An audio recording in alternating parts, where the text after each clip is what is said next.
Here we go, here we go. Here we go, here we go.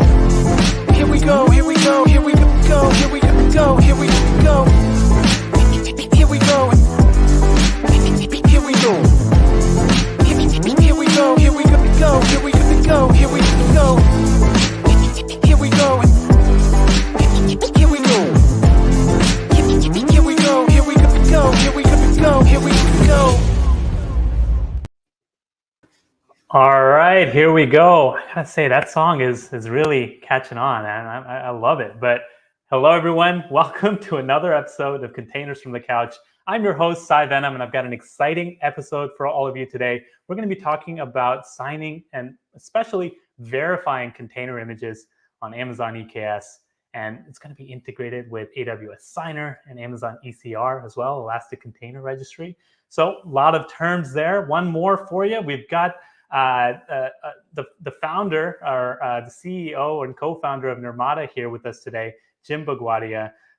They are the creators of Kyverno, which is a critical tool, open source tool that we'll be focusing on today that facilitates that verification of container images.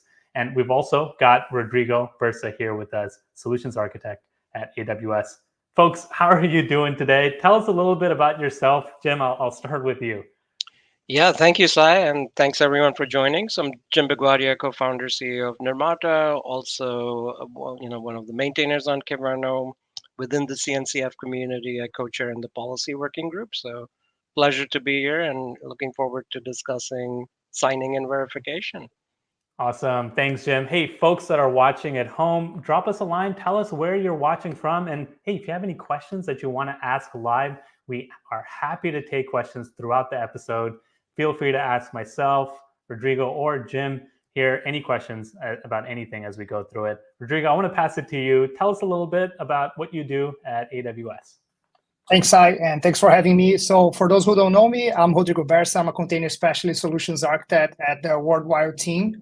I'm here at this team for around a year right now, but I'm already at AWS for 3 years. I was a professional services CIA, not the agency, a container infrastructure architect in the Latin region, more specifically in Brazil.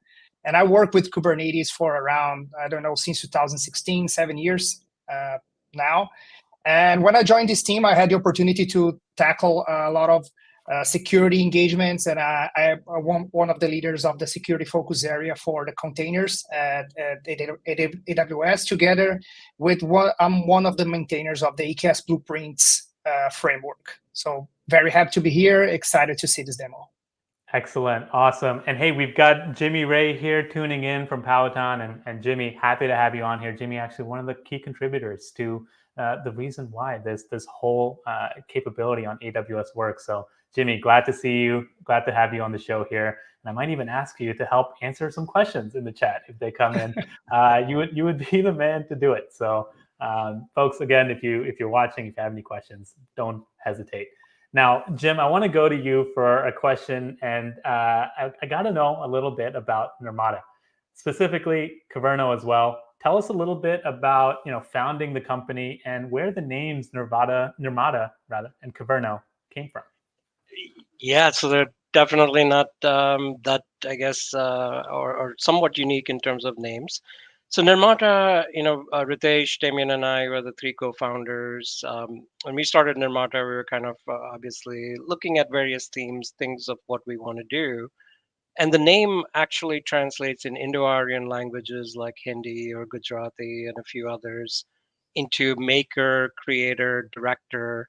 In some, Indian movies, in fact, Nirmata is known as the title of the director, right? So we felt it fits in really well with the whole orchestration, control plane type of theme, which is what we were going after as we're managing containers, Kubernetes clusters, other kind of artifacts. And Kyverno is a Greek word for to govern. So as we were kind of, looking at the challenges of, compliance, security, automation for clusters, the whole governance aspect of clusters is what really, resonated to us coming from more of a telecom network management type of background. It sort of made sense to bring in that aspect to Kubernetes. So that's why we picked Kyverno as the name for the project. That's awesome, and makes a lot of sense as well. So Nirmata, director, I get it. We've got a couple of folks chiming in chat. We've got someone from Estonia. Hopefully, you'll talk about Kyverno notation AWS. Well, you're in luck. That's what our demo is going to be focusing on today. That integration piece. So you're one step ahead. Also got Carlos Santana in the chat here. Not the Carlos Santana, but I think when you talk about AWS, he is the Carlos Santana. Love to see that love there for Rodrigo as well. Jim, from the CEO and co-founder Nirmata himself, I would love to hear, in your own words, what is Kyverno? Yeah, so Kyverno at a very high level is a policy engine, which is designed to work with Kubernetes and the various components in the cloud native ecosystem, right? So one of the challenges we were looking at, and folks might be familiar with the Open Policy Agent, which is another alternative in the space. We wanted to design something which Kubernetes administrators, operators, platform engineering teams could very easily embrace, and also something where policies were familiar, or just something very approachable to developers, operators, security teams, all of the roles, all of the responsibilities around managing clusters, workloads, etc. Right. So that's where we felt there was a gap in our space, and Kyverno was sort of designed to address that. So at a very high level, and I'm just going to switch to this playground, which shows a simple policy. So Kyverno policies are typically written as YAML. Internally, of course, they process as JSON. And policies are extremely simple in terms of, if you understand Kubernetes deployments, pod specs, policies sort of mimic that same approach. So here, for example, this policy is checking for labels, something we should all be doing as a hygiene in our workloads and clusters. So, and it's just checking to make sure there's a required label available, right? So few simple lines of YAML, there's other annotations and things you can optionally placed. And in this playground, if I apply my policy, I immediately can see, for various, pods. One of the cool things Kyverno does is if you write policies at the pod level, it also can apply them to, deployments, pod controllers, any other pod controller, including custom ones as well. And that's where, now you get your policy reports. Reports are also a native construct to Kubernetes with Kyverno, right? So you get those through the Kubernetes API. You can see your results in your namespace. Developers have access to this. And we recently also introduced the concept of policy exceptions as another Kubernetes resource that can be managed. So the whole life cycle of policy management is important. It's not just about enforcement or validating things. And Kyverno, in fact, one of the interesting things it does is, in addition to validation checks, it can also, kind of do policies. And I'll quickly just show like how it plugs into Kubernetes. But it can do policies which automate like generation of resources for security for best practices. So, say for example, a new namespace shows up, or somebody, if you have self-service namespaces, some team creates a namespace, you might want security defaults like network policies, even fine-grained roles and role bindings to be automatically created in cluster. And Kyverno can do that level of automation, managing secrets across namespaces, things like that for your registry credentials. Again, extremely simple to do with Kyverno. And here what we're showing is how it plugs into the cluster's control plane as an admission controller. But Kyverno also runs as a CLI. Kyverno can run for background scanning. It's a lot of flexibility in how you end up using this solution.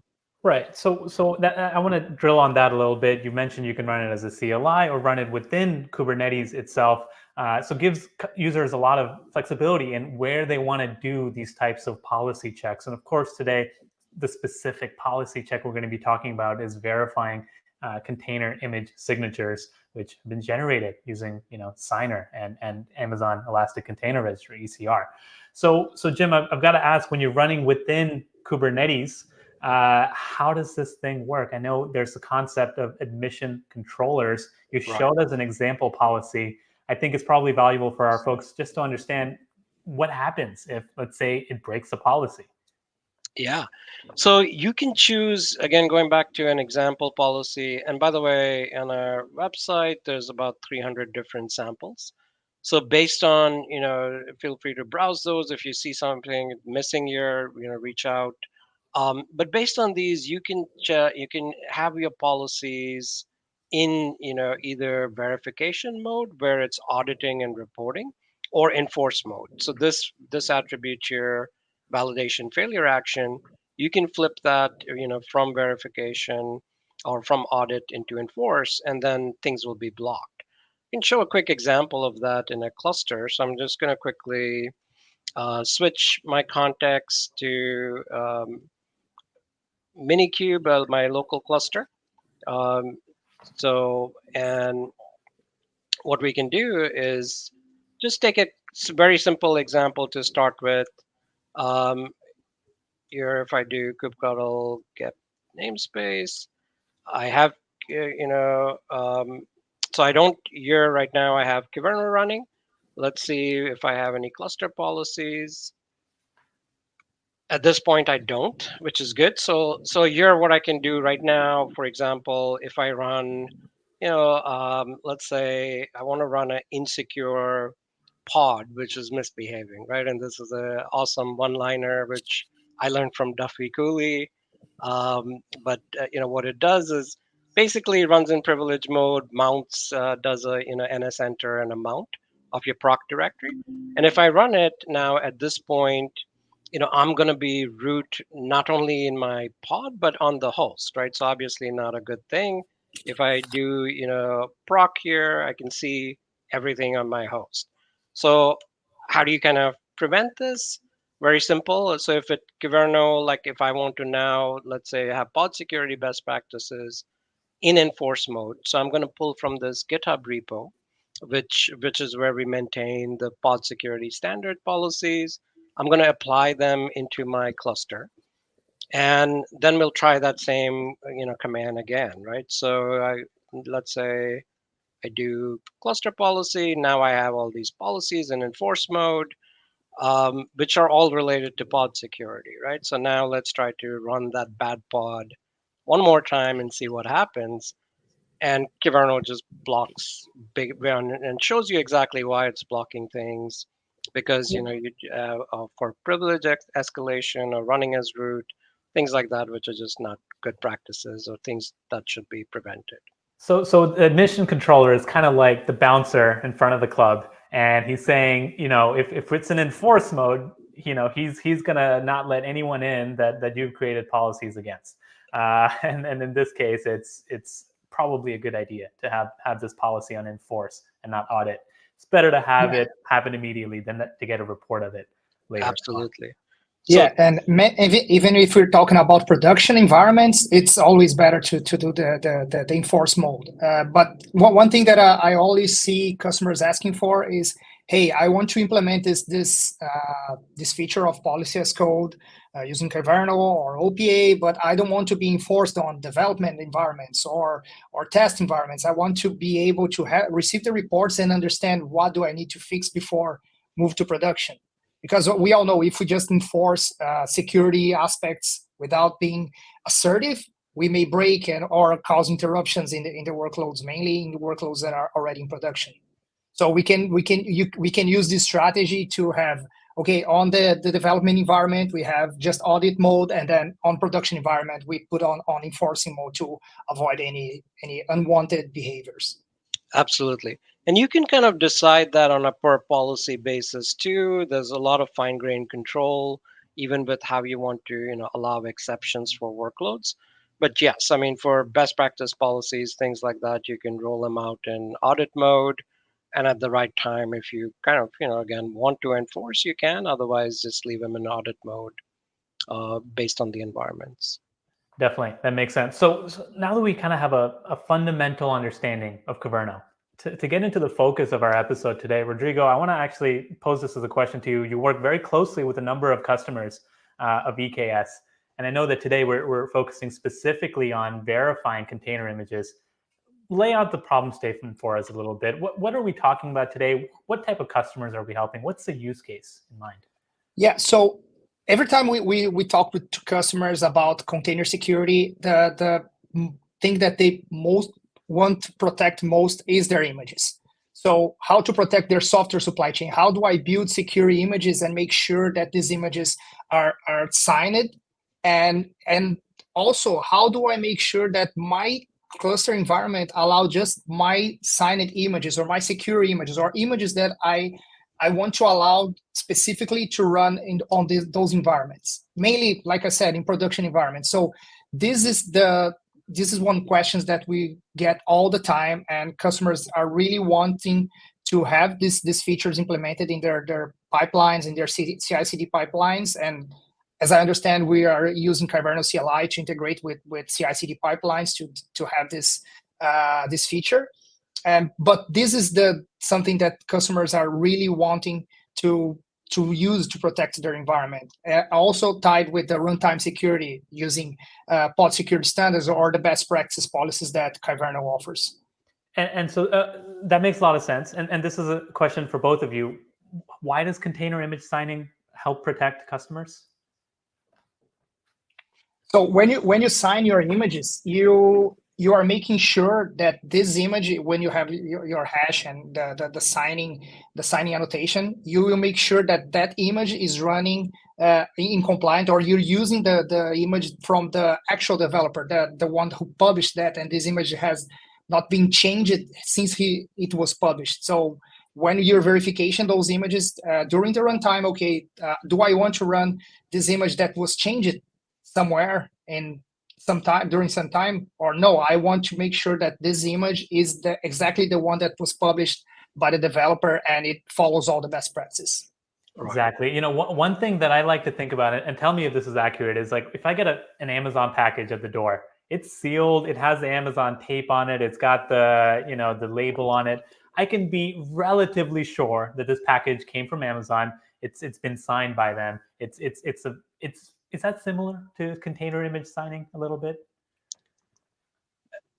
Yeah, I can take a shot at answering that. It's similar, but I think signing goes a lot deeper, right? Because you're actually verifying using digital signatures, of course, whether it's certificates or other keys, etc.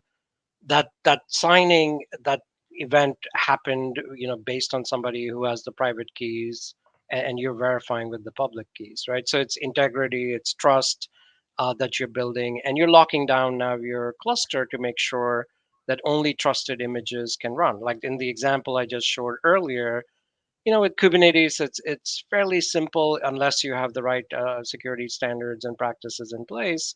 With vanilla Kubernetes, you can do whether it's a container breakout or kind of take advantage of some of the other configurations to be able to break out of the container into the host, right? So obviously, you want to make sure the first thing is, even if an attacker gets access to your cluster for zero trust, you don't want them to be able to run any arbitrary image.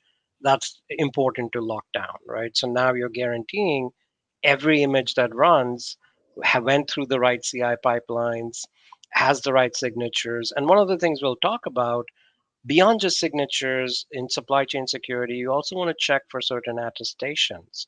You want to make sure there's the right provenance data. Was the image built where it should have been built, right?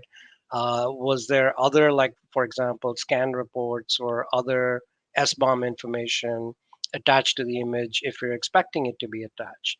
So all of this gives you a really, good guarantee that that image can be trusted and should be allowed to be run on your production clusters. So there's one other question that I want to ask here, which is, and it's kind of a leading question. So when that signature was made, we can be relatively confident about where that signature was made. We can run the hash, and we can trust that when that signature was made, that maybe there were no security vulnerabilities.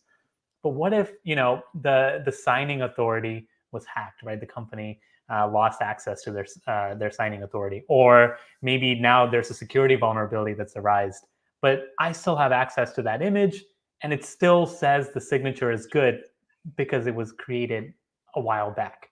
How do we tackle that issue? Yeah, so it's very important to have the ability to revoke these certificates or keys, whatever you're using for signing, and for all of the components to be able to act on that, right? So revocation is a key feature, and that manageability. So, with keys, with certificates, it can be harder to manage. So that's where, like you mentioned, signer plays a very important role in some of those, and I'll let Rodrigo also add more here. Yeah, and like to add this expiration for the images that now has CVEs, if we're talking about hosting your images on Amazon Elastic Container Registry or ECR, we have the integration with Amazon Inspector. That's AWS's vulnerability scanning for images. So if we're using the advanced scanning, it will continuously scan your images through the time, not just one when you push that image. And let's say that Amazon Inspector found a new vulnerability in an existing image. You can create an event and trigger the Kyverno CLI or other or a Lambda function to expire that image and make that image that not valid anymore. So it will the Kyverno on the runtime side will avoid that image to be executed in the environment. So we have multiple different ways to tackle that issue, and I appreciate you guys Always. answering my leading question there. But I think our folks viewing at home are ready to see how this works, how this GitHub project kind of enables the use case we're talking about. Jim, I want to pass it to you. What's the first step here in the demo? Sure. Yeah. So the first step, that we'll get started with is on the CLI itself, like in terms of what you would do in your CI pipeline, right? So we'll start with the notation CLI. So before you can verify, you must sign, right? So that's what we'll get started with. Then we'll come back to what we're showing in this picture over here, look at how the different components interact to verify this. And again, it seems like there's a lot of components here. We like to create these graphics with different things, but it's actually very simple in practice, works seamlessly, and fairly easy to get started with, right? So one of the things I'll show, just going to AWS Signer itself, here in Signer, I already have a couple of signing profiles set up, right? So I have this Kyverno demo, notation test. Today we're going to use Kyverno demo. Here you can see, you can, kind of, again, the idea is, and it's extremely easy to set up and get these signing profiles. You can revoke an entire profile. So the idea would be you can now choose whether it's per team, per app, per cluster, or environment, how you want to create these signing profiles, right? And then here you can see all of the signing jobs. So you have a fantastic audit trail of who signed, where they signed from. All of those details are also captured here.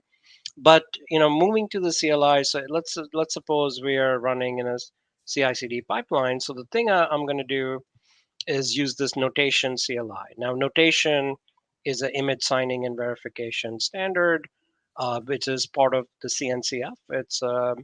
And it allows some interesting things. So here, first of all, I see the commands like certificate, key. There's also policy. So let's take a look at some of those, right?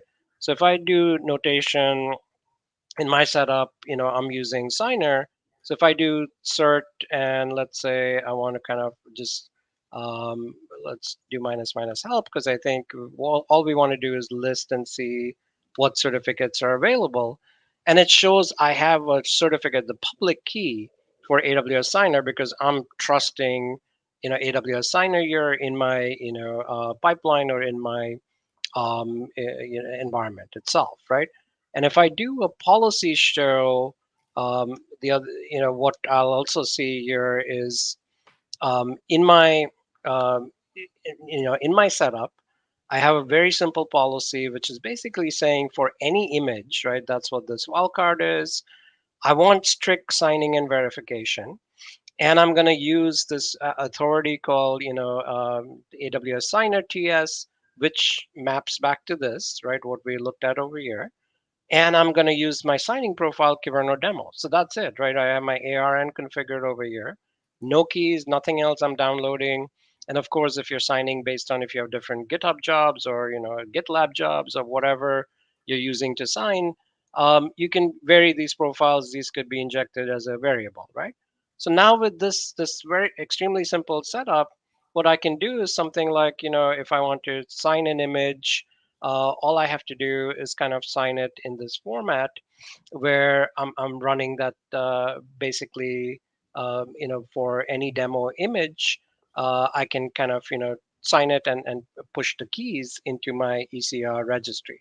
So what happens is not only does this image get signed, by the way, this is an interesting, step here because it's telling me, hey, it's not a best practice to sign by tag. Use digests, which are immutable.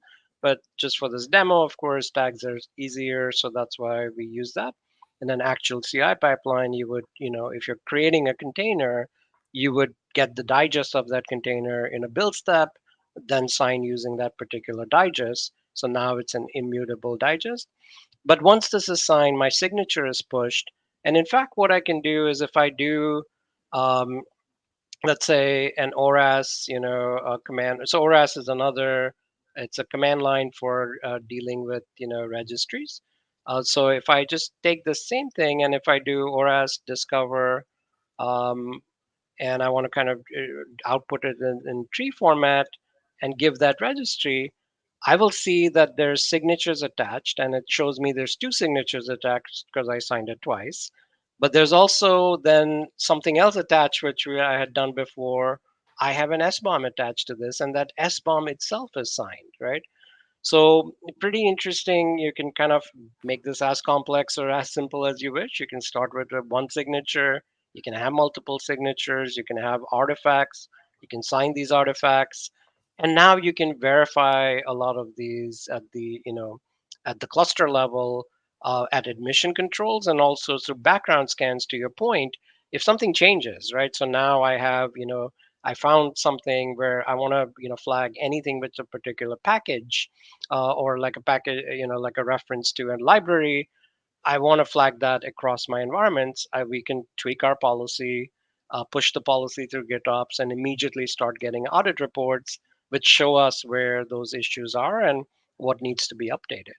So, Right. so Tim, not to interrupt you here, but I did have a question. You pointed out ORAS, which showed that the image also has signatures attached. So ORAS being the OCI registry as storage, I believe Yes. it's a specification, right? So to get this entire flow working, where signer is able to make the signatures, ECR to be able to store images with the signatures alongside it, there was quite a bit of work that had to be done with the open source communities upstream and all of that. And so can you tell us a little bit about where that plays a part in kind of the wider ecosystem of registries and container registries as a whole?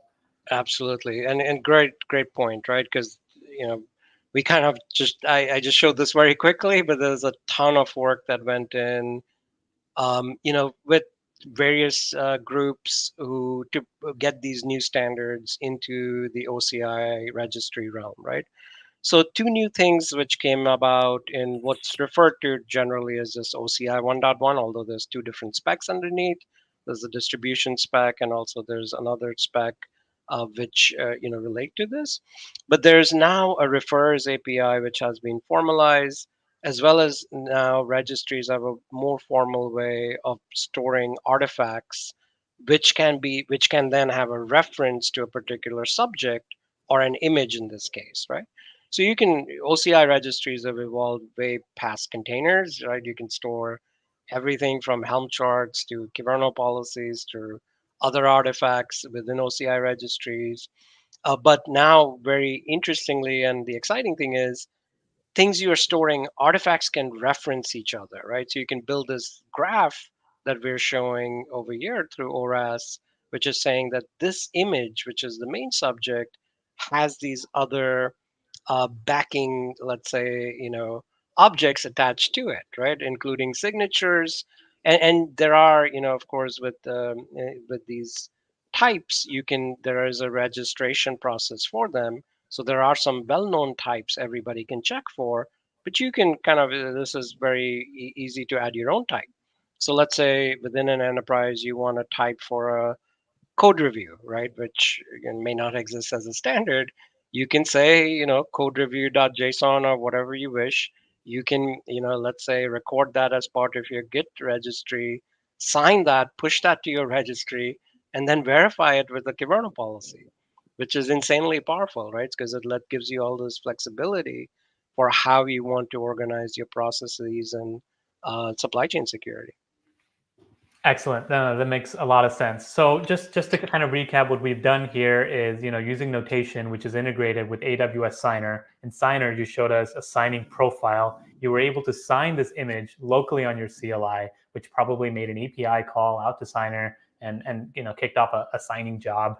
And now we have that signature, which is represented here, attached to the image, but there's also a record of it over in the Signer world. Correct. So now if you go back to the Signer world and you check at the jobs, there would be a record over here.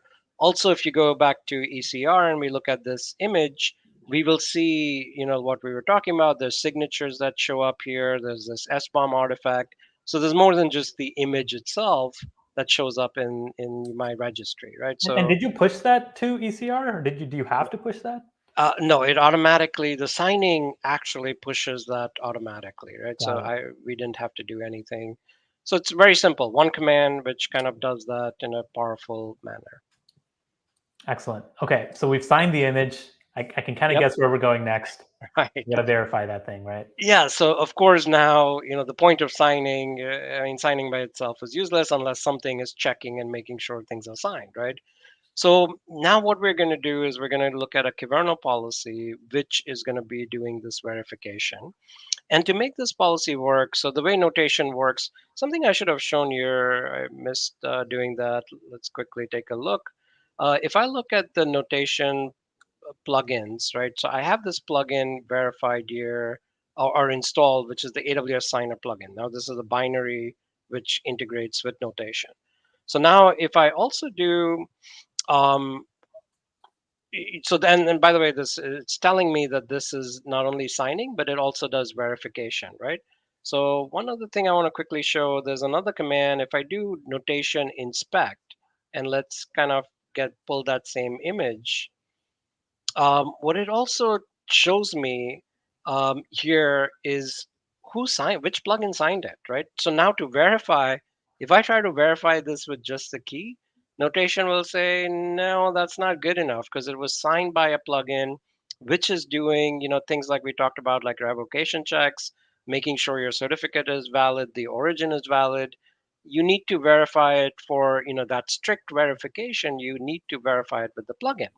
So what we did working with the AWS Signer team is we've developed, first off, Kyverno has a feature which allows you to run extensions to Kyverno, right? So as many features as Kyverno has, there's always use cases for when you want to do something outside of Kyverno and pull that back into a policy result or decision within the Kyverno workflow itself. So here, what we've created, and that's what this repo houses, is an extension which plugs into Kyverno securely, and then it can run that same binary plugin, which is, by the way, it's a public, available plugin. You can download it, run it yourself, or run it with the notation CLI, which will then call back to Signer and do additional checks to make sure that certificate is valid. Kyverno can do some basic checks, but this does more advanced checks and integrates directly with Signer, which completes this, all of the verification portions that we want to do. So let's take a look. We did a question in chat really quickly here, Jim, from Jimmy Ray. In ECR, does repo tag immutability need to be disabled? And I think this is in response to the question about, how did that image signature get pushed into ECR with that one-liner command? Yeah. So because the image signature is a different, here we're not, attaching this as a tag. So there are other, signing formats like with Sigstore where they are leveraging, tags or different ways of kind of storing signatures and attestations. So because it's attached as a different artifact, you can still have image tag immutability, which is a best practice. So this way you can push that. I don't have that enabled on my registry, but it's still possible to enable that and use that. Got it. And great question there. Yeah, absolutely. Yeah, so let's take a quick look at this Kyverno policy, right? And then we'll see it in action. there's a few different things here, and this is an advanced use case. You don't have to start with all of these, but we kind of threw in everything we're doing for this extension into this policy to be able to demonstrate the features. First off, one quick thing I like about how Kyverno integrates with your tooling. So because Kyverno policies are just YAMLs, and with my Visual Studio Code, I have my Kubernetes extension. I get all my help, everything right here, right? I don't have to go, and it's fairly easy to kind of follow along and see what this is doing. So like we talked about, this we want in enforce mode. I'm going to fail if so. This failure policy is contract between the API server and in a dynamic admission webhook like Kyverno, which is saying that if there's any error, I want to fail. I don't want to allow things to come in. We're going to give this up to 30 seconds, to complete, because webhooks need to run fairly fast. It typically doesn't take that long. And in fact, one of the features we've added in based on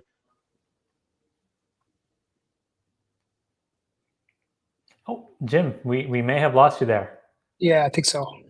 Okay, well, we'll give him a little while to hopefully reconnect. In the meantime, hey, Rodrigo, maybe a question for you here.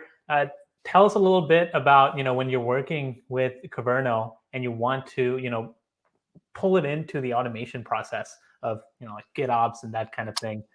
What's the best way to do that? Okay, so working with a lot of large customers. I'm going to mute Jim for a second here. Let's give him a minute to see if we can get his camera back.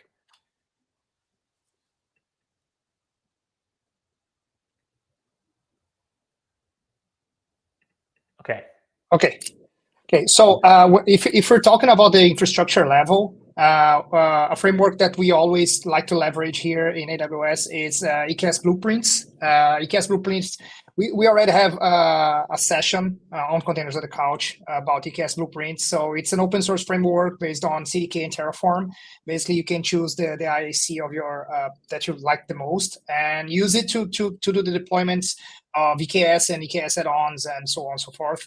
And if we're talking about EKS blueprints for Terraform, for example, in the infrastructure side, and you want to enable add-ons like Kyverno, for example, we have a helmet-on wrapper in the EKS blueprints where you can just declare your Helm chart options like values, sets, versions, and etc., and use it through your Terraform code to deploy Kyverno, for example, in your EKS cluster in an automated way. You can integrate that to your IAC pipeline, and it can take care of that add-on life cycles and deployment.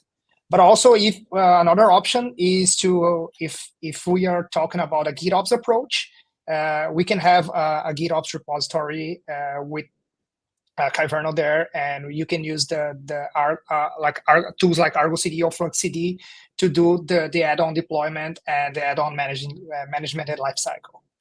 Okay, so I see we got Jim back, by the way, but really quickly wanted to respond to that, Rodrigo. So if you wanted to automate the installation of Kyverno, these types of tools that Jim is talking about, the best approach, or maybe one of the approaches that we're seeing customers do it, is to use EKS blueprints and using its support for Helm add-ons there. Yeah, of course. EKS blueprints will. I can work together with Jim and Jim's team to have it as a default pattern on the EKS blueprints, where customers will be able to use EKS blueprints with like just one line of code, like enable Kyverno equals true, and we'll be deploying Kyverno in the best practices using Terraform. Makes sense. And I think we'll get back to that in a minute here. But Jim, since you're back, I want to let you continue with your demo. And then at the end, let's circle back to where that automation piece can fit in to kind of automate Absolutely. the setup of these policies. Okay, sounds good. Yeah, so I was just kind of mentioning on the webhook, timeout, etc., walking through this policy. But the main block of this policy, what it's doing is it's saying, anytime a pod or a pod controller is created, like I mentioned, Kyverno will automatically manage this at the pod controller level too. And if there's a create or update request, we don't, delete is fine. We're not going to apply the policy to that. I want to now apply the rest of the policy, right? So that's what this match block does over here. And the other interesting thing we're doing, every policy rule in Kyverno has this concept of a context. So you can pull data from the API server, from external services, and it populate this context for your rule logic itself. So here what we're doing is we're actually grabbing a secret to the extension because we don't want to talk to, obviously from a security posture perspective, we want to make sure that the extension itself can be trusted. So we're checking for a secret and we're going to use that to make sure that we're talking to the right service. And then we're making a call to that service, the extension, and passing it some information from the admission request itself. So the thing that we're passing in is the images that came in my payload, and then once what we're going to do is apply a trust policy, and I'll explain, just like we saw on the command line side, we have trust policies configured as Kubernetes resources now in cluster. So I can apply a trust policy that you could have one static trust policy, or you could have a trust policy per namespace. So which is what we're doing over here. And based on that, now my extension will return like a pass, fail, allow, or deny. And I'll come back to these additional checks for attestations, etc. Right? But that's the And basic. Jim, I just want to point out one thing because we went through a lot there, but for Right. folks that are watching, these are all available in the samples repo, right? So if Absolutely. you're wanting to use this, you just go in there, you chop up what you need, what you don't need, you modify things. It's not, a laborious, you're writing all this from scratch, right? Right. Yeah, and I think like Jim said, this is an advanced example. You don't need to declare Very all much. of those in a to to start with. Makes sense. Yeah, we have much simpler examples, which you can get started with and then kind of build up to what you need. But it just shows the power, of these policies and what you can start doing with it. There's a lot of interesting things that, can be checked. So right now in this, I switched to an EKS cluster. I have, quite a few things running in this cluster, but what we're going to do is we just have one policy at this point in enforce mode, which is ready to be applied, right? So now for this, if I first of all, let's say I just do, kind of that same image that we were checking, and I'm going to kind of do a dry run over your server and see if that image that we signed is allowed itself. So, well, actually, right before, and this is an interesting thing. So it's forcing us to go into this attestation part. I was checking with, the message we saw here is this invalid license, right? And the reason why we saw that is I was testing a variation of this policy where I had changed the attestation. So let's go ahead and switch that back to something where we have the allowed license, and we'll see now in this case it said allowed, right? Also interestingly, I want to show if I do kind of -o YAML and grep for the images within that. Actually, let's see, make sure. Jim, you went over that hitch too quickly. I love it when demos go wrong and we have to debug things, but that was a little too easy. Yeah, no, I was chuckling because I was thinking about that when I made the change, and of course I forgot to switch it back. That's how it goes. Right. But here now I'm checking for my image tag, and one thing I wanted to point out is not only did we verify that, so when we ran the command, we're running by tag, right? But Kyverno immediately switches that tag to a digest. And this is important to do because once that image is in your cluster, you don't want somebody then to be able to, tags are immutable. So you want to kind of reference everything, and you want the container runtime to pull things by digest, not by tag, right? So that's what just happened over here, and now we have allowed this particular image. And I do have another image which is unsigned, so we can just quickly try that to complete that, and then I'll go back to that attestation thing which we happen to also see. But now if I kind of run this and just run an unsigned image, of course it's going to fail. And in this case, it's going to tell me, hey, I couldn't find any signatures here, right? So I can't verify this image, and I'm going to block that image from entering my cluster. So Jim, I've got a question here. It is when it fails, is it checking against signer, or is it just saying, hey, there's no signature associated, that's why we're failing? So in this case, it failed because, and it is checking with signer. So signer is telling, Kyverno that, hey, I couldn't find a signature for this. But if it did find a signature, signer would run additional checks like the revocation and other checks that it would do before saying, yes, allow this image in my cluster. Got it. Makes sense. Yeah.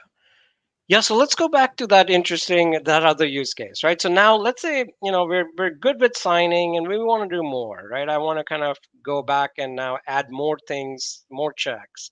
And here, if you recall, I had, shown in the artifacts for the image, we had an SBOM. And for my SBOM, we can check here, just again, you can check whatever you wish. This could be, by the way, a scan report. You can check for, known vulnerabilities, things like that. But let's say I want to kind of, check for a particular license image. And what I had done before is flip this policy to not equals and a specific version. So I don't want to allow that particular version into my cluster, and I'm going to change it back to that, right? So in this case, now if I go ahead and try to run that same test image, let's go to the signed version. What should see is, again, it says, hey, the image is signed. That passed. I got the attestation. So that's good. But within the attestation, you have the wrong version of the license. It's not allowed.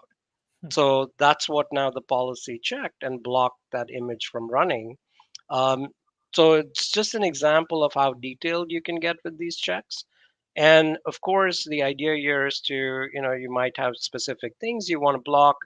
You can even, by the way, Kyverno has other policies to deal with stale images. So if you want to say every 30 days, I want to make sure my image is, up to date, or you could check attestations and say that maybe, this scan attestation has to be refreshed every day, right? And if it's a, stale scan, I'm going to flag that image.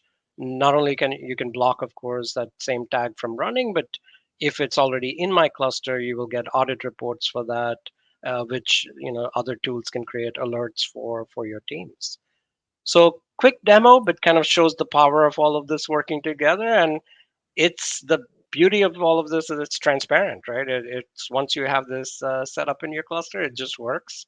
It's working behind the scenes, and you can roll this out. Like in this demo, if you notice, I was running a specific namespace.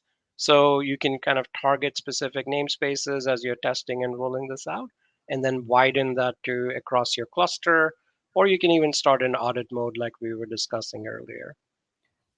This demo was awesome, and I think one particular use case that I'm thinking about here is when we think about companies who maybe have a central operational team and maybe multi-tenant clusters or clusters that are being vended out through an IDP, like an internal developer platform.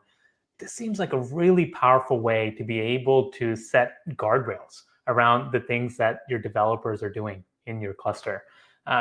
Rodrigo, I'll pose this as a question to you. Can you think about maybe expanding a bit more on that use case, or tell us maybe other ways that customers are using Kyverno within their companies and kind of the use cases that go along with it? Yeah. So the like I said in the beginning, like the majority of the use cases are regarding software supply chain. And if we're using like a central repository, for example, ECR, to distribute images across all of our clusters, this is something that we can integrate with our CI/CD pipelines. And also one question regarding this scenario where we have multiple clusters, because nobody has just one EKS cluster or Kubernetes cluster. Like I used to say that Kubernetes is too fun to have just one cluster to run. So let's imagine a scenario where the customer have like dozens or hundreds of clusters. How do I integrate and replicate those Kyverno rules across all those clusters to make sure that they are like homogeneous across all my environment? Absolutely. And hey, Jim, I see you pulled up a dashboard. Is there something that you wanted to show us? Yeah, just real quick on that. So, one of the flexibility of Kyverno and, what it does and how it plugs in with also, just Kubernetes in general. So everything again goes to the Kubernetes APIs. So here I'm showing Nirmata, but there's other solutions out there. There's also like, Red Hat has some integrations. Other companies like who are also using Kyverno all have built integrations. But now you can get quick dashboards, quick policy reports, things like that. Even you can map that back into your compliance standards, right, for pod security or other standards. So lots of interesting things that can be done once you have this type of visibility. This is, what we were talking about earlier. We have a set of policies for EKS best practices, pod security, and of course, then on even things to if you want to kind of go down deeper into other aspects like signing verification, etc. So And just what are we seeing here? Is this Nirmata's kind of dashboard allowing you to that's right. visualize the reporting data? Is this running on Nirmata servers, or is this running in a cluster itself? How does this work? This is running in Nirmata. This is nirmata.io. So it runs as a SaaS, which you can just point to your EKS clusters, and it immediately kind of starts, based on your policy sets, what you've done, what you've configured. It will either deploy those policy sets if they don't exist, or if they exist, just start pulling reports, which you can now showcase here. And there's other, of course, workflows around policies, like managing policy exceptions, other things which can also be done. Yeah, I think as powerful as Kubernetes is for allowing you to kind of generate the reports and set up the enforcing of the policies, some sort of visualization is probably kind of required here. Absolutely. We did so I did have a question around, there's a lot of tools in this space when it comes to policy enforcement, but even container image signing and verification. And look, I'll pose this as a question for either of you to take, or maybe both of you. How can customers navigate the large landscape of open source solutions out there between OP8 Gatekeeper and Kyverno, and even for container image signing, we've got things like Cosign, Sigstore, that kind of thing. What's your advice for navigating these different solutions? Yeah, I guess Yes. Go sorry, ahead, go ahead. Jim. Go ahead, Jim. Thank you. Yeah, so just my quick opinion, and I'll kind of share, working with customers, what we're hearing and how we're kind of seeing this. So there's, of course, tools are not the end goal, right? The end goal is to solve real world problems, and some of these problems are quite complex, right? So, well, like I had mentioned, earlier, when we were introducing Kyverno. So Kyverno solves a set of problems for Kubernetes, which we believe are fairly unique, and only kind of Kyverno does, both for automation, compliance, security, etc. And we kind of think of policies as that building block for cloud native security, which developers, operators, as well as security teams can all collaborate on. Um, and then, going on the second part of that on image signing verification, and the great thing about open source is there's always innovation on innovation, and there's waves of innovation which continue to happen. So, there are alternatives out there. For example, we use Sigstore for signing Kyverno images, and we love Sigstore for how it integrates with open source tooling, what it does. But it also, what we hear from our enterprise customers at Nirmata is, hey, if I want to deploy Sigstore, I need some additional infrastructure. I need a transparency log. I need, timestamp services, or I'm, not comfortable pushing my signing events into a public transparency log. So how do I run all of this on my own? And there are evolving solutions to try and do that. But then we have enterprises who have said, okay, I've invested in X509 infrastructure. I'm already using EKS, ECR. What's the easiest way? And when we kind of showcase and demo what we can do here, just like we did, it almost becomes a no-brainer. If I'm using, these tools, I have X509, use notation, and kind of get started with that. So there's no one magic solution that necessarily has to apply across everything, but it's certainly getting started and getting images signed and verified is crucial. That has to be something folks start doing in their clusters to combat some of these software supply chain attacks and issues that we're seeing. So it's whatever fits best within that organization and enterprise, and using the best tool for the job that needs to be done. Excellent response, and I think a lot of solutions to consider here. But if you look at the cloud native landscape, I've got to agree. There's always innovation happening on top of innovation. So it's important to make sure you find the right solutions for you, and that's why you work with folks like Rodrigo who help you identify the right solutions for your business. Rodrigo, anything to add to what Jim said? No, 100% what Jim said.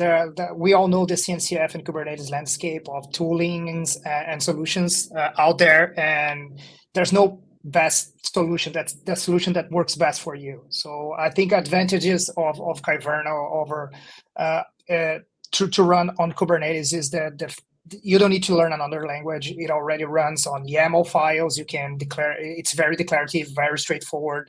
No new languages to learn, and also integrates perfectly with other tools like Jim showed, the AWS Signer, and this integrates with ECR, and so it's a completely a set of tools to work with Amazon EKS. So right. I think developers and operators appreciate a Kubernetes centric approach, no matter what it is that you're working with. We did have a question in chat here from Pulte. Can we skip verification of images for some registries? And if so, can Kyverno do it without pulling images from those registries? Great question, right? So there, and that use case also kind of amplifies when you kind of think about things like sidecars, like Istio, etc. So yes, absolutely. You can skip certain images, and we are making that even more flexible, tying that into exceptions and into the validation rules. But it is possible to match by various registry patterns. And you're going back into my policy, what I had shown, for example, over here. So where we're matching patterns, we're saying everything, right? So this is what star means, but I could convert this into a registry pattern, which will then only match images which match that particular registry and verify those. And you can have, by the way, with Kyverno, we do integrate also with other signing formats, etc. So you might have different signature formats, different checks for different things. If you are relying on some upstream open source, you might check it differently than you're relying on something built internally. Excellent. That makes sense. Doesn't look like we have any more questions in the chat here. So, we are nearing the end of our time. Jim, Rodrigo, I want to thank you both so much for joining us today. For our folks that are watching at home, be sure to subscribe to Containers from the Couch on YouTube, or hit that follow button on twitch.tv/AWS. We appreciate you joining us. Always appreciate feedback. So drop us a comment if you have any feedback or ideas for future episodes coming up here. I know we're going into the holiday season here, so we might be missing a few weeks here during December, but we will be at KubeCon and reInvent. So if you're there, happy to meet with anyone who watches our show or just wants to hang out. Feel free to reach out to me on LinkedIn. Rodrigo, Jim, what's the best way if people wanted to reach out to you? Could I say LinkedIn? Is that a good way to reach out? LinkedIn's great, LinkedIn, or awesome. Yeah, the Kyverno Slack channel on the Kubernetes workspace is fairly active too. So, and of course, like you mentioned, KubeCon and reInvent. Awesome. And we did just get another comment here that folks are starting to use Signer and Kyverno. Of course, a lot of these are new technologies. So we love to see the adoption, and always happy to accept feedback in form of GitHub issues in the open source community as well. All right, folks. And with that, I'll leave you all today. Thank you so much for joining us again. Thanks to my guests today, Jim and Rodrigo. We'll catch you next time. Thank you.